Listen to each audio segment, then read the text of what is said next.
My name is Mathew Owens. I'm Professor of Space Physics at the University of Reading, and I work on space weather forecasting. So we're trying to improve how well we can forecast disruptions to our technologies that are caused by the sun.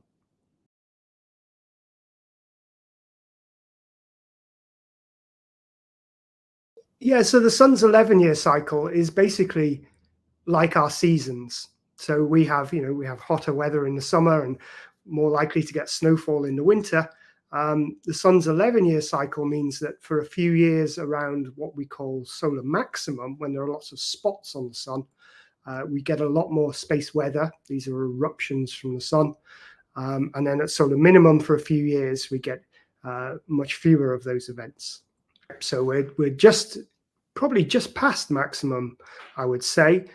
It's very hard to tell until you've gone past it. And so, yeah, things are pretty active on the sun right now.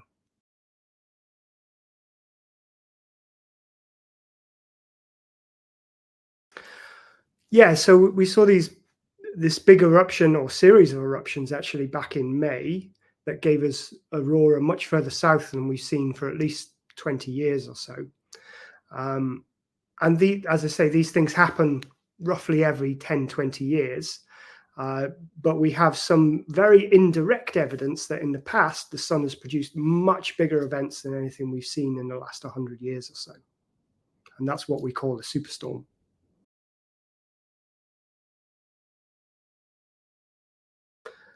Well, this is the really cool bit in a way. So, for the last 50 years, we have spacecraft that have been up there in the solar wind directly measuring conditions. But 50 years is only 4 solar seasons, roughly, because of that 11-year cycle. So we don't really have a good sense from the spacecraft data how big a solar storm can be.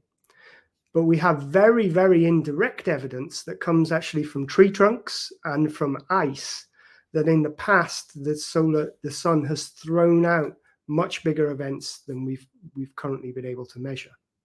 When we get a big eruption from the sun, we get these very, very high energy particles. So you've heard of protons and electrons. These things are coming out, but they're moving close to the speed of light.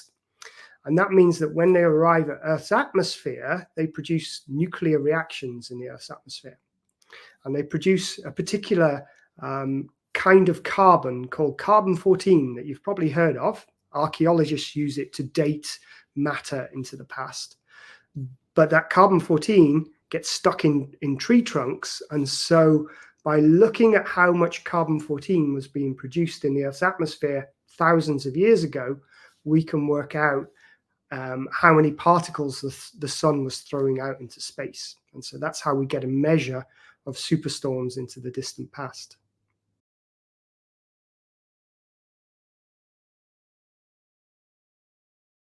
Yeah, so humans 14,000 years ago probably not living in the polar regions because you need pretty good technologies such as fire and heat and insulation and all that kind of thing in order to live up there. So they were probably living more equatorially.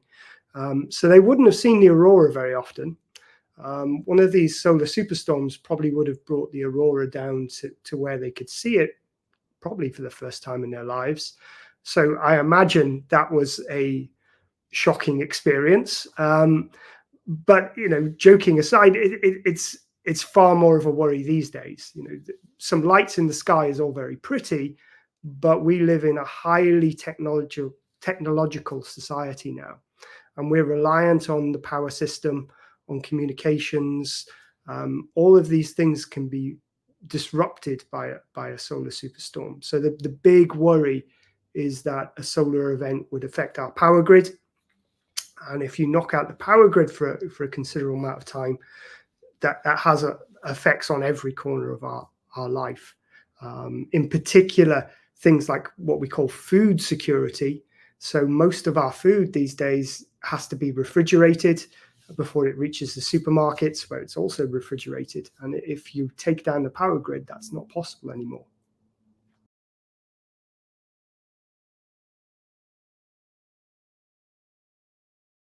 Yeah, the way we prepare is kind of in two different ways. The first is, if you know how big a storm the sun can produce, you can when you're building your power system, you can engineer it to withstand that.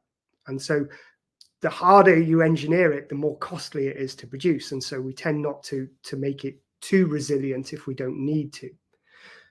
The second is that we can try and forecast when one of these eruptions is going to arrive at Earth.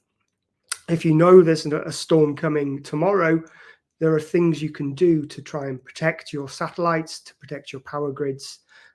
So you can take what we call mitigating action. So you might reduce the load on your power grid so that it can withstand the additional currents that are going to flow because of the solar event. So yeah, there's that kind of resilience aspect, and then there's also the forecasting aspect.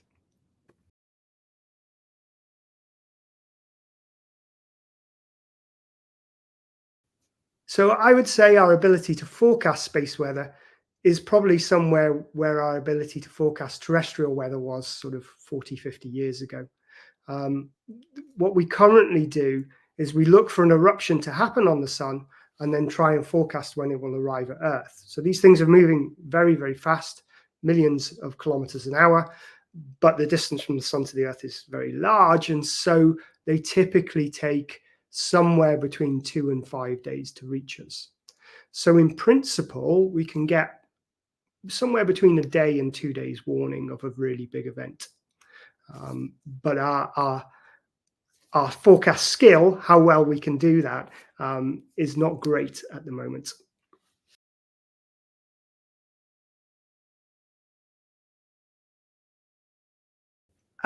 This is not going to sound very professional, but I grew up in the 1980s when Star Wars was a really big thing. So I was always interested in space from a very, very young age. As you can probably see, my eyesight is absolutely appalling. So I never had a chance of becoming an astronaut. And so becoming a space physicist was kind of the second best thing. And I don't regret that career choice. It's been extremely interesting this far.